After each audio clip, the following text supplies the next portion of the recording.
നമസ്കാരം. NCTV വാർത്തകളിലേക്ക് സ്വാഗതം. ഞാൻ KR ശശികുമാർ. ആദ്യം പ്രധാന വാർത്തകൾ. എച്ചിപ്പാറയിൽ വീടിന് നേരെ കാട്ടാന ആക്രമണം. കാട്ടാന വീടിന് മുകളിലേക്ക് തെങ്ങും റബ്ബറും മറിച്ചിട്ടു. കരുവന്നൂർ ബാങ്കിലെ ഒരു വായ്പാ തട്ടിപ്പ് കൂടി പുറത്ത്. സ്ഥലമുടമറിയാതെ 35 ലക്ഷം രൂപ വായ്പയെടുത്തെന്ന പരാതിയിൽ ബാങ്ക് മുൻ മാനേജർക്കെതിരെ കേസെടുക്കാൻ കോടതി ഉത്തരവ്. വരാക്കര സൗത്ത് ഇൻഫന്റ് ജീസസ് പള്ളിയിലെ ഉണ്ണീശോയുടെയും വിശുദ്ധ സെബസ്ത്യാനോസിന്റെയും സംയുക്ത തിരുനാൾ ആഘോഷിച്ചു.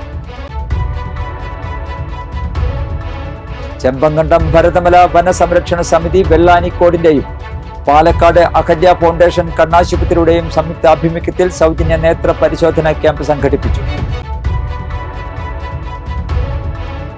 പറപ്പൂക്കര ഗ്രാമപഞ്ചായത്തിൽ നടന്ന ഭിന്നശേഷി കലാമേള ചിറക് 2024 പഞ്ചായത്ത് പ്രസിഡന്റ് EK അനൂപ് ഉദ്ഘാടനം ചെയ്തു. ആളൂർ രാജർഷി മെമ്മോറിയൽ ഹയർ സെക്കൻഡറി സ്കൂളിലെ 2000-2001 SSLC ബാച്ചിന്റെ പൂർവ്വ വിദ്യാർത്ഥി സംഗമം നടത്തി.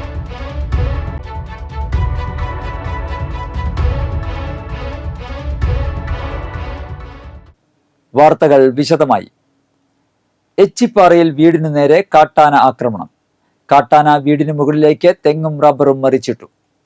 വരിക്കോട്ടിൽ മൊയ്തീൻകുട്ടിയുടെ വീടിന് നേരെയാണ് കാട്ടാന മരങ്ങൾ മറിച്ചിട്ടത്. ഞായറാഴ്ച പുലർച്ചെ 3-നാണ് സംഭവം. വീടിന്റെ ടെറസിൽ മരങ്ങൾ തങ്ങി നിന്നതിനാൽ വീടിന് മറ്റ് കേടുപാടുകൾ സംഭവിച്ചില്ല. സംഭവ സമയത്ത് വീടിനകത്ത് ആളുകൾ ഉണ്ടായിരുന്നെങ്കിലും ആർക്കും പരിക്കില്ല. തിരുവില്ലാമലയിൽ ഓടിക്കൊണ്ടിരുന്ന ബസ്സിൽ നിന്ന് തെറിച്ചു വീണ സ്ത്രീക്ക് ദാരുണാന്ത്യം. കൂട്ടുപാത സ്വദേശി ഇന്ദിരാദേവി എന്ന 60-കാരിയാണ് മരിച്ചത്. ഞായർ രാവിലെ 7:15-നായിരുന്നു അപകടം. കാട്ടുകുളം ഗവൺമെന്റ് വൊക്കേഷണൽ സ്കൂൾ ഗ്രൗണ്ടിന് സമീപത്തെ വളവിൽ ബസ് തിരിയുമ്പോഴാണ് സീറ്റിൽ ഇരുന്ന ഇന്ദിരാദേവി പുറത്തേക്ക് തെറിച്ചു വീണത്. ഒറ്റപ്പാലത്തെ സ്വകാര്യ ആശുപത്രിയിൽ എത്തിച്ചെങ്കിലും ജീവൻ രക്ഷിക്കാനായില്ല. കൊല്ലംകോട് നിന്ന് കാടാമ്പുഴയ്ക്ക് വരികയായിരുന്ന മാർവ എന്ന പേരുള്ള സ്വകാര്യ ബസ്സിൽ നിന്നാണ് ഇന്ദിരാദേവി തെറിച്ചു വീണത്. സംഭവത്തെ തുടർന്ന് പഴയന്നൂർ പോലീസ് ബസ് കസ്റ്റഡിയിലെടുത്തു. റോഡിലേക്ക് തെറിച്ചു വീണ ഇന്ദിരാദേവിയുടെ തലയ്ക്ക് ഉൾപ്പെടെ ഗുരുതര പരിക്കേൽക്കുകയായിരുന്നു. ബസിന്റെ ഡോറിലൂടെയാണ് ഇന്ദിര പുറത്തേക്ക് തെറിച്ചു വീണത്. പഴമ്പാലക്കോട് കൂട്ടുപുഴയിൽ നിന്നാണ് ഇന്ദിരയും മകളും ബസ്സിൽ കയറിയത്. കരുവന്നൂർ ബാങ്കിലെ ഒരു വായ്പാ തട്ടിപ്പ് കൂടി പുറത്ത്. സ്ഥലമുടമറിയാതെ 35 ലക്ഷം രൂപ വായ്പയെടുത്തെന്ന പരാതിയിൽ ബാങ്ക് മുൻ മാനേജർക്കെതിരെ കേസെടുക്കാൻ കോടതി ഉത്തരവ്. 5 ലക്ഷം മാത്രം വായ്പയെടുക്കാൻ ഈട് നൽകിയ ആധാരത്തിനുമേൽ ആണ് ഉടമ അറിയാതെ മുൻ ബാങ്ക് മാനേജർ 35 ലക്ഷം കൂടി വായ്പയെടുത്തത്. കരുവന്നൂർ സഹകരണ ബാങ്ക് മുൻ മാനേജർ ബിജു കരീമിനെതിരെയാണ് കേസെടുക്കാൻ കോടതി ഉത്തരവിട്ടത്. ഇരിങ്ങാലക്കുട മൂർക്കനാട് സ്വദേശി പൊയ്യാറ ഗൗതമിന്റെ ഭാര്യയും വിധവയുമായ ജൈഷ നൽകിയ പരാതിയിലാണ് ഇരിങ്ങാലക്കുട ഫസ്റ്റ് ക്ലാസ് മജിസ്ട്രേറ്റ് കോടതിയുടെ നടപടി. 2013-ൽ ജൈഷയുടെ ഭർത്താവ് ഗൗതം 5 ലക്ഷം രൂപ വായ്പയെടുത്തിരുന്നു. അത് 2018-ൽ അടച്ചു തീർക്കുകയും ചെയ്തു. പിന്നീട് 2022-ൽ ബാങ്ക് ഉദ്യോഗസ്ഥർ എത്തി നോട്ടീസ് നൽകിയപ്പോഴാണ് വ്യാജ വായ്പയുടെ വിവരം ജൈഷ അറിയുന്നത്. തങ്ങളുടെ അറിവോടെയല്ല വായ്പ എടുത്തതെന്ന വിവരം ബാങ്കിനെ ധരിപ്പിച്ചെങ്കിലും ബാങ്ക് ചെവികൊണ്ടില്ല. ഇതോടെ കോടതിയിൽ പരാതി നൽകുകയായിരുന്നു. ഹസ്ബൻഡ് മരിച്ചു. അപ്പോൾ ആള് മരിക്കുന്നതിന് മുന്നേ ഒരു 5 ലക്ഷം രൂപ ലോൺ എടുത്തിരുന്നു. അപ്പോൾ അതിന് ഞങ്ങൾക്ക് കുറച്ച് സ്ഥലം ഉണ്ടായത് കൊടുത്ത് ഞങ്ങൾ കടക്ക് വീട്ടി. പിന്നെ അത് കഴിഞ്ഞിട്ട് ആള് വയ്യാതെ അടുത്ത 2018-ൽ ആള് മരിച്ചു. അതിനുശേഷമാണ് ഇങ്ങനെ ബാങ്കിൽ നിന്ന് നോട്ടീസ് വന്നേക്കണം. 35 ലക്ഷം ലോണുണ്ട്, അത് എത്രയും പെട്ടെന്ന് തന്നെ തിരിച്ചടയ്ക്കാൻ പറഞ്ഞിട്ട്. അപ്പം ഞങ്ങൾ പോലീസിലും ക്രൈംബ്രാഞ്ചിലും ഒക്കെ പോയി കേസ് കൊടുത്തു. പക്ഷെ അവർ ബാങ്കിലെ രേഖകളും ഒപ്പുകളൊക്കെ കാണിച്ച് ഞങ്ങളെ തിരിച്ചയച്ചു. ഇത് ആദ്യമായാണ് സ്വകാര്യ വ്യക്തിയുടെ പരാതിയിൽ കരുവന്നൂർ ബാങ്ക് തട്ടിപ്പ് കേസിൽ കോടതി ഉത്തരവ് വരുന്നത്. വരാക്കര സൗത്ത് ഇൻഫന്റ് ജീസസ് പള്ളിയിലെ ഉണ്ണീശോയുടെയും വിശുദ്ധ സെബസ്ത്യാനോസിന്റെയും സംയുക്ത തിരുനാൾ ആഘോഷിച്ചു. ആഘോഷമായ തിരുനാൾ കുർബാനയ്ക്ക് ഫാദർ സിബു കള്ളപ്പറമ്പിൽ കാർമ്മികനായി. ഫാദർ ലിജോ ചിറ്റിലപ്പള്ളി തിരുനാൾ സന്ദേശം നൽകി. വൈകിട്ട് ഫാദർ ജിയോ ചെരടായുടെ കാർമ്മികത്വത്തിൽ വിശുദ്ധ കുർബാനയും ഉണ്ടായിരുന്നു.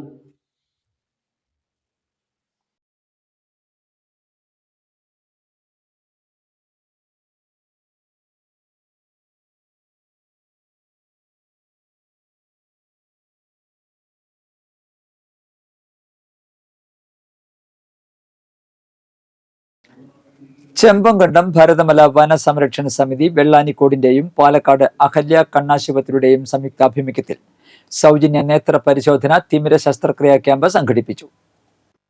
Section forest officer T M Shiraz ഉദ്ഘാടനം നിർവഹിച്ചു. സമിതി പ്രസിഡന്റ് കെ സി സന്തോഷ് അധ്യക്ഷത വഹിച്ചു. VSS secretary K V Jithesh Lal, panchayat അംഗങ്ങളായ മേഴ്സീസ് കറിയ, ലിൻഡോ തോമസ്, ചാലക്കുടി വനവികസന agency division coordinator E P Praseetha എന്നിവർ പ്രസംഗിച്ചു. പറപ്പൂക്കര ഗ്രാമപഞ്ചായത്തിൽ നടന്ന ഭിന്നശേഷി കലാമേള ചിറക് 2024 panchayat president E K Anoop ഉദ്ഘാടനം ചെയ്തു. ക്ഷേമകാര്യ സ്ഥിരം സമിതി അധ്യക്ഷ എം കെ ശൈലജ അധ്യക്ഷയായി. കവിയും എഴുത്തുകാരനുമായ സുധീഷ് ചന്ദ്രൻ മുഖ്യാതിഥിയായി. Karthika Jayan, K C Pradeep, NM Pushpakaran, K Prakashan, ICDS supervisor Dhanya എന്നിവർ പ്രസംഗിച്ചു. പങ്കെടുത്തവർക്ക് ട്രോഫിയും സർട്ടിഫിക്കറ്റും വിതരണം ചെയ്തു. ആളൂർ രാജർഷി മെമ്മോറിയൽ ഹയർ സെക്കൻഡറി സ്കൂളിലെ 2000-2001 SSLC ബാച്ചിന്റെ പൂർവ്വ വിദ്യാർത്ഥി സംഗമവും പൂർവ്വ അധ്യാപകരെ ആദരിക്കലും നടത്തി. ഓർമ്മച്ചെപ്പ് 2024 എന്ന പേരിൽ നടത്തിയ സംഗമം പ്രധാനാധ്യാപിക ജൂലിൻ ജോസഫ് ഉദ്ഘാടനം ചെയ്തു. ഓർമ്മച്ചെപ്പ് general convener T P Jithin അധ്യക്ഷത വഹിച്ചു. Programme coordinator MS Akhil, committee അംഗങ്ങളായ MS സാജിദ്, പ്രജിത സുനിൽ എന്നിവർ പ്രസംഗിച്ചു. ചടങ്ങിൽ പൂർവ്വ അധ്യാപകരായ TA Johny, CK Jose, KF Babu, KG Rajeshwari, PJ Kochumary, VJ Ani, Edathattil Madhavan, EN Mani, Maggie Jose തുടങ്ങിയവരെ ആദരിച്ചു. കൂടാതെ സംസ്ഥാന കായിക ശാസ്ത്രമേളകളിൽ മികച്ച വിജയം കരസ്ഥമാക്കിയ വിദ്യാർത്ഥികളായ എഡ്വിൻ സെബാസ്റ്റ്യൻ, അന്ന മരിയ, EJ സോണിയ, അശ്വിൻ സന്തോഷ് തുടങ്ങിയ വിദ്യാർത്ഥികളെയും അനുമോദിച്ചു. തുടർന്ന് സ്നേഹവിരുന്നും വിവിധ കലാപരിപാടികളും അരങ്ങേറി. ഇവിടെ ഇരിക്കുന്ന എല്ലാ അധ്യാപകരിലും ഉണ്ട് എന്ന് ഞാനിവിടെ പറയാൻ ആഗ്രഹിക്കുന്നു. ഇപ്പോൾ അടുത്തിരുന്ന ജോസ് മാഷ് പറയാണ് കുട്ടികളുടെ ഓരോ കാര്യങ്ങളെ എന്ന് പറയാണ്. എന്തായാലും തീർച്ചയായിട്ടും അവരൊക്കെ വിശ്രമ ജീവിതം നയിച്ചുകൊണ്ടിരിക്കുകയാണ്. പൂർവ്വ വിദ്യാർത്ഥികളായ നിങ്ങളുടെ തേടിയെത്തൽ തന്നെ അവർക്ക് വലിയ ഒരു പോസിറ്റീവ് എനർജിയാണ് എന്ന് എനിക്ക് പറയാൻ സാധിക്കും. കാരണം എനിക്ക് പോലും ഞാൻ റിട്ടയർ ചെയ്തിട്ടില്ല, ഇനിയൊരു 6 വർഷം കൂടി ഉള്ളൂ റിട്ടയർ ചെയ്യാനായിട്ട്. പക്ഷെ ഇവരുടെ ആ സ്പന്ദനം അധ്യാപിക എന്ന നിലയിൽ എനിക്ക് മനസ്സിലാക്കാൻ കഴിയുന്നു. പ്രാക്തന ഗോത്ര വിഭാഗത്തിൽപ്പെടുന്ന കാടർ ആദിവാസി ഊരായ ആനപ്പാന്തം ശാസ്താംപൂവത്തിലേക്ക് ഉച്ചഭക്ഷണം നൽകി നന്ദിപുരം ഗവൺമെന്റ് UP സ്കൂളിലെ സോഷ്യൽ സർവീസ് സ്കീം അംഗങ്ങൾ. കാട്ടിൽ അലഞ്ഞ് വനവിഭവങ്ങൾ ശേഖരിച്ച് ജീവിക്കുന്ന കാടർ കുടുംബങ്ങൾക്ക് അടുക്കള ശീലമല്ലാത്തതിനാൽ രുചികരമായ ഭക്ഷണം സ്കൂളിൽ തന്നെ പാചകം ചെയ്ത് എത്തിക്കുകയായിരുന്നു. കോളനിയിലെ വനവിഭവ ശേഖരണ കേന്ദ്രം, തേൻ സംസ്കരണം എന്നിവ കുട്ടികൾ നേരിൽ കണ്ട് പരിചയപ്പെട്ടു. കാടുകളാൽ ചുറ്റപ്പെട്ട ജീവിത പരിസരങ്ങൾ നേരിൽ മനസ്സിലാക്കി. സ്കൂൾ പ്രധാനാധ്യാപിക Sreejaya, school social service scheme coordinator Vidya, PTA president Jinitha Bijo, Joy Kavungal എന്നിവർ നേതൃത്വം നൽകി. മജ്ജ മാറ്റിവെക്കൽ ശസ്ത്രക്രിയയ്ക്ക് സുമനസ്സുകളുടെ സഹായം തേടുകയാണ് നിർധന കുടുംബാംഗമായ യുവാവ്. പുതുക്കാട് ഗ്രാമപഞ്ചായത്ത് 7ാം വാർഡിൽ ചെങ്ങാലൂർ ശാന്തിനഗർ സ്വദേശി ചുമട്ട് തൊഴിലാളിയായ പാപ്പിനിപ്പാടത്ത് സുബ്രഹ്മണ്യൻ്റെ ഏകമകൻ 25 വയസ്സുള്ള ഹണിലാണ് ഉദാരമതികളുടെ സഹായം തേടുന്നത്. ITA പഠനം കഴിഞ്ഞ് ഇലക്ട്രീഷ്യനായി ജോലി ചെയ്തു വരികയായിരുന്നു ഹണിൽ. 1 വർഷം മുൻപ് പനിയും തളർച്ചയും ഇടയ്ക്കിടെ അനുഭവപ്പെടാൻ തുടങ്ങിയതോടെയാണ് തൃശൂർ മെഡിക്കൽ കോളേജിൽ ചികിത്സ തേടുന്നത്. 2 ആഴ്ചയോളം ചികിത്സയ്ക്ക് ശേഷം അവിടെ നിന്ന് കോഴിക്കോട് മെഡിക്കൽ കോളേജിലേക്ക് വിദഗ്ധ ചികിത്സയ്ക്കായി അയച്ചു. 3 ആഴ്ചയോളം അവിടെ രക്തം മാറ്റുന്നതടക്കമുള്ള ചികിത്സ തുടർന്നു. ഇവിടെ വെച്ചാണ് മജ്ജയിൽ ക്യാൻസർ ബാധിച്ചതായി സ്ഥിരീകരിച്ചത്. ഈ യുവാവിൻ്റെ മജ്ജ മാറ്റിവെക്കൽ മാത്രമാണ് ഇനിയുള്ള ഏക പോംവഴിയെന്ന് ഡോക്ടർമാർ പറയുന്നു. മജ്ജ മാറ്റിവെക്കൽ ശസ്ത്രക്രിയയ്ക്ക് ആവശ്യമായ 40 ലക്ഷം രൂപ കണ്ടെത്തുകയാണ് ഈ നിർധന കുടുംബത്തിന് മുന്നിലെ വെല്ലുവിളി. ചുമട്ട് തൊഴിലാളിയായ സുബ്രഹ്മണ്യനും ഭാര്യ രമയും നിസ്സഹായതയോടെ സുമനസ്സുകളെ സമീപിക്കുകയാണ്. എൻ്റെ മകന് അസുഖം വന്നു ഹോസ്പിറ്റലിൽ പോയി ഡോക്ടർമാർ കണ്ട് അത് മജ്ജയിൽ ക്യാൻസറാണെന്ന് തെളിഞ്ഞു.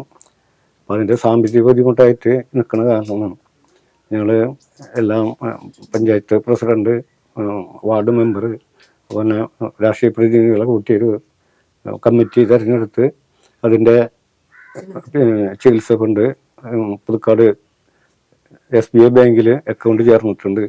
ഇപ്പോൾ പൈസകൾ ഇപ്പോൾ ഒരാഴ്ചയായിട്ടുള്ള അതിൻ്റെ എല്ലാ പേപ്പറുകളും ശരിയായിട്ട് അപ്പോൾ എല്ലാവരോടും എൻ്റെ മകൻ്റെ ചികിത്സയിലേക്ക് സംഭാവന തരാൻ ആഗ്രഹിച്ചിരിക്കുന്നു. നിലവിൽ അമല ആശുപത്രിയിലാണ് ചികിത്സ തുടരുന്നത്. മാസം 6000 രൂപയോളം മരുന്നിന് മാത്രമായി ചിലവഴിക്കണം. ഉദാരമതികളുടെ സഹായത്തോടെയാണ് ഹണിലിൻ്റെ ചികിത്സാ ചിലവുകൾ ഇതുവരെ മുന്നോട്ടു പോയത്. ഈ കുടുംബത്തെ സഹായിക്കാൻ Suresh Gopi MP, KK Ramachandran MLA, Puthukkad panchayat president KM Baburaj എന്നിവർ രക്ഷാധികാരികളായി ചികിത്സാ സഹായ സമിതി രൂപീകരിച്ചതായി വാർഡ് മെമ്പർ പ്രീതി ബാലകൃഷ്ണൻ പറഞ്ഞു. ചികിത്സയ്ക്ക് 40 ലക്ഷം രൂപയോളം ചിലവ് വരുന്നുണ്ട്. അപ്പോൾ മജ്ജ കൊടുക്കാനുള്ള ആളുകൾ റെഡിയാണ്. അപ്പോൾ ഇനി നമുക്ക് ആ ഫണ്ട് കണ്ടെത്താനാണ് ആവശ്യം. ഫണ്ട് കണ്ടെത്താനായിട്ട് നമ്മൾ ഹണിൽ ചികിത്സാ സഹായ നിധി എന്ന ഒരു സമിതി രൂപീകരിച്ചിട്ടുണ്ട്. അത് SBI ബാങ്ക് തൊറവ ശാഖയിലാണ്. അപ്പോൾ ഏറ്റവും സാമ്പത്തികമായി പിന്നോക്കം നിൽക്കുന്ന കുടുംബമാണ്. അവരുടെ സഹായിക്കാനായിട്ട് സുമനസ്സുകളുടെ സഹായം അഭ്യർത്ഥിക്കുകയാണ്. അപ്പോൾ എല്ലാവരും ആ മകനെ ജീവിതത്തിലേക്ക് തിരിച്ചു കൊണ്ടുവരാനായിട്ട് എല്ലാവരും സഹായിക്കണം. ഇവരെ സഹായിക്കാൻ ആഗ്രഹിക്കുന്ന സുമനസ്സുകൾക്ക് സ്റ്റേറ്റ് ബാങ്ക് ഓഫ് ഇന്ത്യയുടെ തുറവ് ബ്രാഞ്ചിൽ 0000435675862002 എന്ന അക്കൗണ്ട് നമ്പറിൽ സഹായങ്ങൾ അയക്കാവുന്നതാണ്. പുതുക്കാട് ഗ്രാമപഞ്ചായത്ത് ചെങ്ങാലൂർ ശാന്തിനഗർ സ്വദേശി ചുമട്ടുതൊഴിലാളിയായ പാപ്പിനിപ്പാടത്ത് സുബ്രഹ്മണ്യൻ രമ്മ ദമ്പതികളുടെ ഏകമകൻ ഹണിലാണ് ഉദാരമതികളുടെ സഹായം തേടുന്നത്. മജ്ജ മാറ്റിവയ്ക്കൽ ശസ്ത്രക്രിയയ്ക്ക് അടിയന്തരമായി വിധേയനാകേണ്ട ഈ യുവാവിന്റെ ചികിത്സയ്ക്ക് ആവശ്യമായത് 40 ലക്ഷം രൂപയാണ്. നിർധന കുടുംബമായ ഇവർക്ക് ഈ തുക താങ്ങാവുന്നതിലും അപ്പുറമാണ്. ഈ കുടുംബത്തെ സഹായിക്കാൻ ഉദാരമതികൾ മുന്നോട്ട് വരുമെന്ന പ്രതീക്ഷയിലാണ് ഈ കുടുംബം. ക്യാമറമാൻ നന്ദുവിനൊപ്പം ആൻഡോ കല്ലേരി, NCTV ന്യൂസ്, പുതുക്കാട്. തിരുവനന്തപുരത്ത് ഹോട്ടൽ മുറിയിൽ സീരിയൽ താരത്തെ മരിച്ച നിലയിൽ കണ്ടെത്തി. ദിലീപ് ശങ്കറിനെയാണ് മരിച്ച നിലയിൽ കണ്ടെത്തിയത്. തിരുവനന്തപുരം വാൻറ്റോസ് ജംഗ്ഷനിലെ സ്വകാര്യ ഹോട്ടലിലാണ് ഇദ്ദേഹത്തെ മരിച്ച നിലയിൽ കണ്ടെത്തിയത്. മരണകാരണം വ്യക്തമായിട്ടില്ല. അമ്മ അറിയാതെ, സുന്ദരി, പഞ്ചാഗ്നി അടക്കം ഹിറ്റ് സീരിയലുകളിൽ അഭിനയിച്ച താരമാണ്. മുൻ പ്രധാനമന്ത്രി മൻമോഹൻ സിംഗിന്റെ മരണത്തിൽ അനുശോചിച്ചുകൊണ്ട് കോൺഗ്രസ് പുതുക്കാട് മണ്ഡലം കമ്മിറ്റിയുടെ നേതൃത്വത്തിൽ സർവകക്ഷി അനുശോചന യോഗം സംഘടിപ്പിച്ചു. പുതുക്കാട് മണ്ഡലം കോൺഗ്രസ് കമ്മിറ്റി പ്രസിഡന്റ് രാജു തളിയപ്പറമ്പിൽ അധ്യക്ഷത വഹിച്ചു. CPM കൊടകര ഏരിയ കമ്മിറ്റി അംഗം AV ചന്ദ്രൻ, പുതുക്കാട് ഗ്രാമപഞ്ചായത്ത് president KM Baburaj, Congress block president Sudhan Karayil, BJP ജില്ലാ കമ്മിറ്റി അംഗം Baby, CPI local committee secretary Sunanda Sasi, Kerala Congress Puthukkad മണ്ഡലം president VK Antony, KJ Joju എന്നിവർ സംസാരിച്ചു. പങ്കുവച്ച മുൻ പ്രധാനമന്ത്രി ഡോക്ടർ മൻമോഹൻ സിംഗ് നമ്മെ വിട്ടുപിരിഞ്ഞിരിക്കുകയാണ്. നമുക്കറിയാം, ഈ രാജ്യത്തിൻ്റെ നേരത്തെ സൂചിപ്പിച്ച പോലെ തന്നെ 2 തവണകളായി ഇന്ത്യയുടെ പ്രധാനമന്ത്രിയും മുൻ പ്രധാനമന്ത്രി മൻമോഹൻ സിംഗിന്റെ നിര്യാണത്തിൽ കോൺഗ്രസ് മറ്റത്തൂർ മണ്ഡലം കമ്മിറ്റി അനുശോചിച്ചു. യോഗത്തിൽ മണ്ഡലം പ്രസിഡന്റ് ഷാഫി കല്ലൂപ്പറമ്പിൽ അധ്യക്ഷത വഹിച്ചു. DCC ജനറൽ സെക്രട്ടറി TM ചന്ദ്രൻ, മനുഷ്യാവകാശ സംസ്ഥാന നേതാവ് Joy Kaitharath, PK Rajan, PG Jayan, CU പ്രിയൻ, രഞ്ജി മോൻ പൂത്തെറ്റി, VK കാസിം, ജോണി ഓടപ്പറമ്പിൽ, രഞ്ജിത്ത് കൈപ്പള്ളി, സുരേന്ദ്രൻ ഞാറ്റുവെട്ടി, സായൂച്ച് സുരേന്ദ്രൻ, നൈജോ ആൻഡോ എന്നിവർ സംസാരിച്ചു. തൃക്കൂർ ഗ്രാമീണ വായനശാലയുടെ 80ാം വാർഷികം KK രാമചന്ദ്രൻ MLA ഉദ്ഘാടനം ചെയ്തു. വായനശാല പ്രസിഡന്റ് നന്ദൻ പറമ്പത്ത് അധ്യക്ഷത വഹിച്ചു. എഴുത്തുകാരി എച്ച് മുഖ്യാതിഥിയായി. പ്രൊഫസർ TK പരശുരാമൻ ആമുഖ പ്രഭാഷണം നടത്തി. പ്രബുദ്ധ കേരളം പത്രാധിപർ Swami Nandatmajananda, Mukundapuram taluk library council president Rajan Nellayi, Thrikkur panchayat library നേതൃസമിതി കൺവീനർ AK ശിവദാസൻ, പഞ്ചായത്ത് അംഗം PR കപിൽ രാജ്, കമ്മിറ്റി അംഗം PS Suresh, secretary KB Biju എന്നിവർ സംസാരിച്ചു. മേളകുലപതി പത്മശ്രീ പെരുവനം കുട്ടന്മാരാർ, കഥകളിവാദ്യത്തിൽ പ്രശസ്തനായ കോട്ടക്കൽ വിജയരാഘവൻ, എഴുത്തുകാരായ ഷിനി ബിജു, TV രാമദാസ്, KP സുബ്രഹ്മണ്യൻ, ഗ്രന്ഥശാല പ്രവർത്തകൻ എം അയ്യപ്പൻ, ഉടുക്കുവാദ്യത്തിൽ ഗിന്നസ് റെക്കോർഡിൽ ഇടം നേടിയ സംഗീത ശിവശങ്കരൻ എന്നിവരെ ചടങ്ങിൽ ആദരിച്ചു. തുടർന്ന് കുട്ടികളുടെ വിവിധ കലാപരിപാടികളും ഗാനമേളയും ഉണ്ടായിരുന്നു. വെള്ളിക്കുളങ്ങര മോനോടി ശ്രീ ധർമ്മശാസ്ത്ര ക്ഷേത്രത്തിലെ നവീകരണ കലശത്തിന്റെ ഓഫീസ് ഉദ്ഘാടനം മറ്റത്തൂർ ഗ്രാമപഞ്ചായത്ത് പ്രസിഡന്റ് അശ്വതി വിബി നിർവഹിച്ചു. ക്ഷേത്രം പ്രസിഡന്റ് ബാലൻ നന്ദിപുലത്ത് അധ്യക്ഷത വഹിച്ചു. Panchayat vice president Shando Kaitharath, block panchayat അംഗം സജിത രാജീവ്, പഞ്ചായത്ത് അംഗങ്ങളായ സുമിത ഗിരീഷ്, ശിവരാമൻ പോത്തിയിൽ, ക്ഷേത്രം സെക്രട്ടറി നാരായണൻകുട്ടി, മാതൃസംഘം പ്രസിഡന്റ് ഷീബ രാജൻ, വിനയൻ ഇല്ലത്തുപറമ്പിൽ, സോമൻ തൃക്കാശ്ശേരി എന്നിവർ പ്രസംഗിച്ചു. ഏപ്രിൽ 23 മുതൽ മെയ് 3 വരെയാണ് നവീകരണ കലശം. നാടക പ്രവർത്തകൻ ദീപൻ ശിവരാമനെ ജന്മനാട് ആദരിച്ചു. ദീപൻ ശിവരാമന്റെ ഉബ്രോയ് നാടകം അവതരിപ്പിക്കപ്പെട്ട വേദിയിലാണ് കൊടകര ഗ്രാമപഞ്ചായത്ത് പ്രസിഡന്റ് അമ്പിളി സോമൻ, മറ്റത്തൂർ ഗ്രാമപഞ്ചായത്ത് പ്രസിഡന്റ് അശ്വതി വിബി, ജില്ലാ പഞ്ചായത്ത് അംഗം സരിത രാജേഷ് എന്നിവർ ചേർന്ന് ദീപൻ ശിവരാമനെ ആദരിച്ചത്. വായ്പുണ്ണ് മൂലം വിഷമിക്കാത്തവർ വളരെ ചുരുക്കമായിരിക്കും. മോണയിലോ വായുടെ അകത്തോ പ്രത്യക്ഷപ്പെടുന്ന ചെറിയ വ്രണങ്ങളെയാണ് പൊതുവെ വായ്പുണ്ണ് എന്ന് വിളിക്കുന്നത്. സാധാരണയായി മഞ്ഞയോ ചുവപ്പോ നിറത്തിലാണ് വായ്പുണ്ണ് കാണപ്പെടുന്നത്. വായ്പുണ്ണ് മൂലം വിഷമിക്കാത്തവർ വളരെ ചുരുക്കമായിരിക്കും. മോണയിലോ വായുടെ അകത്തോ പ്രത്യക്ഷപ്പെടുന്ന ചെറിയ വ്രണങ്ങളെയാണ് പൊതുവെ വായ്പുണ്ണ് എന്ന് വിളിക്കുന്നത്. സാധാരണയായി മഞ്ഞയോ ചുവപ്പോ നിറത്തിലാണ് വായ്പുണ്ണ് കാണപ്പെടുന്നത്. വായിലുണ്ടാവുന്ന ചതവ്, അലർജി അല്ലെങ്കിൽ ബാക്ടീരിയ അണുബാധ എന്നിവയാണ് പലപ്പോഴും വായ്പുണ്ണ് വരാൻ വഴിയൊരുക്കുന്നത്. വായ്പുണ്ണ് അത്ര അപകടകാരിയല്ലെങ്കിലും പലപ്പോഴും വളരെ വേദനാജനകമായിരിക്കും. മാത്രമല്ല, സംസാരിക്കുമ്പോഴും ഭക്ഷണം കഴിക്കുമ്പോഴും അസ്വസ്ഥത ഉണ്ടാക്കുകയും ചെയ്യും. വായ്പുണ്ണ് പലതരത്തിലുണ്ട്. ഓരോ തരം വായ്പുണ്ണിന്റെയും വലുപ്പവും ലക്ഷണങ്ങളും വ്യത്യസ്തമായിരിക്കും. അതിനാൽ ഓരോ വ്യക്തികളിലും ഇത് വ്യത്യസ്ത രീതിയിലായിരിക്കും അനുഭവപ്പെടുക. പുകവലി ഉപേക്ഷിക്കുന്നവരിൽ വായ്പുണ്ണ് ഉണ്ടാകാനുള്ള സാധ്യത കൂടുതലാണെന്നാണ് നാഷണൽ ലൈബ്രറി ഓഫ് മെഡിസിൻ നടത്തിയ പഠനം പറയുന്നത്. മതിയായ ഉറക്കം ലഭിക്കാത്തവരിൽ വായ്പുണ്ണ് ഉണ്ടാകാനുള്ള സാധ്യത കൂടുതലാണ്. വൈകാരികമായ സമ്മർദ്ദം അനുഭവപ്പെടുന്നവരിൽ വായ്പുണ്ണ് പ്രത്യക്ഷപ്പെടാനുള്ള സാധ്യതയും കൂടുതലാണ്. ശരീരത്തിന് ആവശ്യമായ ചില വിറ്റാമിനുകളുടെ അപര്യാപ്തതയും വായ്പുണ്ണിന് കാരണമായേക്കാം. ആർത്തവ കാലയളവിലും യൗവനഘട്ടത്തിലും ഗർഭാവസ്ഥയിലും ശരീരത്തിൽ പലതരത്തിലുള്ള ഹോർമോൺ വ്യതിയാനങ്ങൾ സംഭവിക്കാറുണ്ട്. ഇത്തരത്തിൽ ഹോർമോൺ മാറ്റങ്ങൾ സംഭവിക്കുന്ന സന്ദർഭങ്ങളിൽ ചിലരിൽ വായ്പുണ്ണ് പ്രത്യക്ഷപ്പെടാറുണ്ട്. ചിലരുടെ ആഹാര രീതിയും വായ്പുണ്ണിന് കാരണമാകുന്നു. എരിവ് കൂടുതലുള്ള ഭക്ഷണങ്ങൾ അമിതമായി ഉപയോഗിക്കുന്നവർക്ക് വായ്പുണ്ണ് വരാൻ സാധ്യത ഉണ്ട്. അസിഡിറ്റി കൂടുതലുള്ള പഴങ്ങൾ ധാരാളമായി കഴിക്കുന്നവരിലും വായ്പുണ്ണ് കാണപ്പെടാറുണ്ട്. വായ്പുണ്ണ് ഭേദമാക്കാൻ സഹായിക്കുന്ന ചില വീട്ടുമരുന്നുകളുണ്ട്. വായിലുണ്ടാകുന്ന പലതരത്തിലുള്ള വ്രണങ്ങൾ ഭേദമാകാൻ ഉപ്പുവെള്ളം മികച്ചതാണ്. കുറച്ചു സമയം ഉപ്പുവെള്ളം കവിൾ കൊള്ളുന്നതിലൂടെ വായ്പുണ്ണിന് ആശ്വാസം ലഭിക്കും. വായിലെ മുറിവുകൾ ഉണങ്ങാൻ ഉപ്പുവെള്ളം സഹായിക്കും. വായ്പുണ്ണ് സുഖപ്പെടുത്താൻ ബേക്കിംഗ് സോഡയും ഉപയോഗിക്കാം. മുറിവുകളിലെ പഴുപ്പ് കുറയാൻ ബേക്കിംഗ് സോഡ ഫലപ്രദമാണെന്നാണ് പറയപ്പെടുന്നത്. കാലാവസ്ഥ.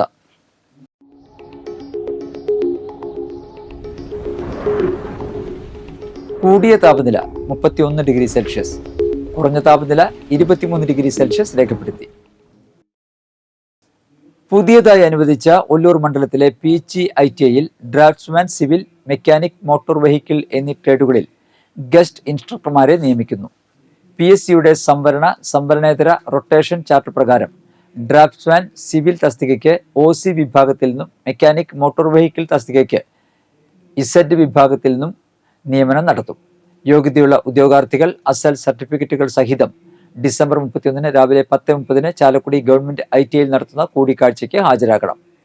കൂടുതൽ വിവരങ്ങൾക്കായി 0480014991 എന്ന നമ്പറിൽ ബന്ധപ്പെടുക. ഇന്നത്തെ സ്വർണ്ണവില. സ്വർണം ഗ്രാമിന് 7135 രൂപ, പവന് 57,080 രൂപ. നന്ദിപുലം കവലക്കാട്ട് കുറിച്ചിപ്പറമ്പിൽ സ്റ്റാനി അന്തരിച്ചു. 49 വയസ്സായിരുന്നു. സംസ്കാരം നടത്തി. പ്രീതിയാണ് ഭാര്യ. റിയോണ, ആഞ്ചലീന, ക്രിസ്റ്റീന എന്നിവർ മക്കളാണ്. കല്ലൂർ നായരങ്ങാടി പുതുമന രഞ്ജിത്ത് അന്തരിച്ചു. 47 വയസ്സായിരുന്നു. സംസ്കാരം തിങ്കളാഴ്ച. മുരളി ഇളയതിൻ്റെയും സുമംഗല അന്തർജനത്തിൻ്റെയും മകനാണ്. സഹോദരങ്ങൾ സന്ദീപ്, ശ്രീജു. മോനുടി കോപ്ലി ദേവസിക്കുട്ടി അന്തരിച്ചു. 71 വയസ്സായിരുന്നു. സംസ്കാരം നടത്തി. ആലീസാണ് ഭാര്യ. മക്കൾ വിനോദ്, വിനീത, സുനിത. നന്ദിക്കര മരാശ്ശേരി പരേതനായ ശങ്കരൻ ഭാര്യ അമ്മു അന്തരിച്ചു. 89 വയസ്സായിരുന്നു. സംസ്കാരം നടത്തി. പ്രധാന വാർത്തകൾ ഒരിക്കൽ കൂടി. എച്ചിപ്പാറയിൽ വീടിന് നേരെ കാട്ടാന ആക്രമണം. കാട്ടാന വീടിന് മുകളിലേക്ക് തെങ്ങും റബ്ബറും മറിച്ചിട്ടു. കരുവന്നൂർ ബാങ്കിലെ ഒരു വായ്പാ തട്ടിപ്പ് കൂടി പുറത്ത്. സ്ഥലമുടമ അറിയാതെ 35 ലക്ഷം രൂപ വായ്പയെടുത്തെന്ന പരാതിയിൽ ബാങ്ക് മുൻ മാനേജർക്കെതിരെ കേസെടുക്കാൻ കോടതി ഉത്തരവ്. വരാക്കര സൗത്ത് ഇൻഫന്റ് ജീസസ് പള്ളിയിലെ ഉണ്ണീശോയുടെയും വിശുദ്ധ സെബസ്ത്യാനോസിന്റെയും സംയുക്ത തിരുനാൾ ആഘോഷിച്ചു. ചെമ്പങ്കണ്ടം ഭരതമല വനസംരക്ഷണ സമിതി വെള്ളാനിക്കോടിന്റെയും പാലക്കാട് അഹല്യ ഫൗണ്ടേഷൻ കണ്ണാശുപത്രിയുടെയും സംയുക്ത ആഭിമുഖ്യത്തിൽ സൗജന്യ നേത്ര പരിശോധന ക്യാമ്പ് സംഘടിപ്പിച്ചു. പറപ്പൂക്കര ഗ്രാമപഞ്ചായത്തിൽ നടന്ന ഭിന്നശേഷി കലാമേള ചിറക് 2024 പഞ്ചായത്ത് പ്രസിഡന്റ് ഇ.കെ. അനൂപ് ഉദ്ഘാടനം ചെയ്തു.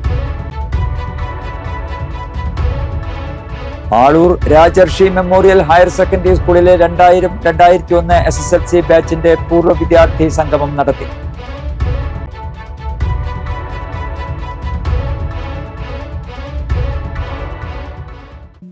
ബുള്ളറ്റിൻ പൂർണ്ണമാകുന്നു. പുതുക്കാട് മേഖലയിലെ പ്രധാന സംഭവങ്ങളുടെ വാർത്താ ക്ലിപ്പുകളും ഡെയിലി ന്യൂസും NCTV ന്യൂസ് എന്ന യൂട്യൂബ് ചാനലിൽ ലഭ്യമാണ്. ന്യൂസ് ബുള്ളറ്റിന്റെ പ്രീമിയർ സംപ്രേഷണം എല്ലാ ദിവസവും രാത്രി 10-ന്. പുതുക്കാട് നിയോജക മണ്ഡലം, കൊടകര ബ്ലോക്ക് പഞ്ചായത്ത് പരിധികളിലെ സമഗ്ര വാർത്തകൾ അറിയാൻ NCTV ന്യൂസ് എന്ന യൂട്യൂബ് ചാനൽ സബ്സ്ക്രൈബ് ചെയ്യുക. നമസ്കാരം.